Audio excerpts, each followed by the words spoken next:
पंजाब हुकूमत ने सूबे भर में पालतू शेर रखने की कानूनी इजाज़त ख़त्म करने का फैसला कर लिया। वज़ीर आला मरियम नवाज ने 8 साला बच्चे के पालतू शेर के हमले में बाजू गंवाने के वाक़े के बाद कानून से वाइल्ड कैट्स रखने की शिक ख़त्म करने की हिदायत कर दी।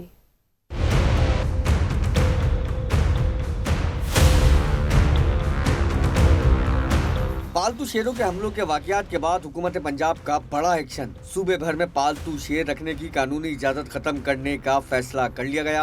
वज़ीर आला मरियम नवाज शरीफ ने कानून से वाइल्ड कैट्स रखने की शिक खत्म करने की हिदायत कर दी। वज़ीर आला पंजाब मरियम नवाज ने 8 साला बच्चे वाजिद का बाजू ज़ाया होने के वाक़े पर नोटिस लेते हुए पालतू शेर रखने की इजाज़त खत्म करने का फैसला किया। मरियम नवाज की हिदायत पर शेर के हमले में जख्मी होकर बाजू से महरूम होने वाले नन्हे वाजिद को गंगाराम अस्पताल मुंतकिल किया गया। मरियम नवाज ने नन्हे वाजिद को जदीद बायोनिक आर्म लगाने की भी हिदायत की। वाक़े को दानिस्ता छुपाने, झूठ बोलकर हकाइक छुपाने और मकामी अस्पताल में वाजिद का बाजू काटने पर सख्त कानूनी कार्रवाई की भी हिदायत कर दी। वाक़या लाहौर के इलाके सब्जाजार में वाक़े ब्रीडिंग फार्म पर पेश आया। 8 साला वाजिद खेलते हुए शेरों के पिंजरे के पास चला गया, जहाँ नामुनासिब हिफाजती इंतजामात और मालिकान की गफलत के बाइस शेर ने उस पर हमला करके बाजू चबा डाला। पुलिस के मुताबिक फार्म मालिकान ने वाक़या छुपाने की कोशिश की और बच्चे को निजी अस्पताल ले जाकर डॉक्टर को बताया कि उसका हाथ मशीन में आ गया है। ताहम पुलिस तफ्तीश में असल हकाइक सामने आ गए, जिसके बाद छापा मारकर फार्म मालिकान को गिरफ्तार कर लिया गया। इस वाक़ये से चंद रोज पहले भी एक पालतू शेर ने हमला करके बच्ची को जख्मी किया था।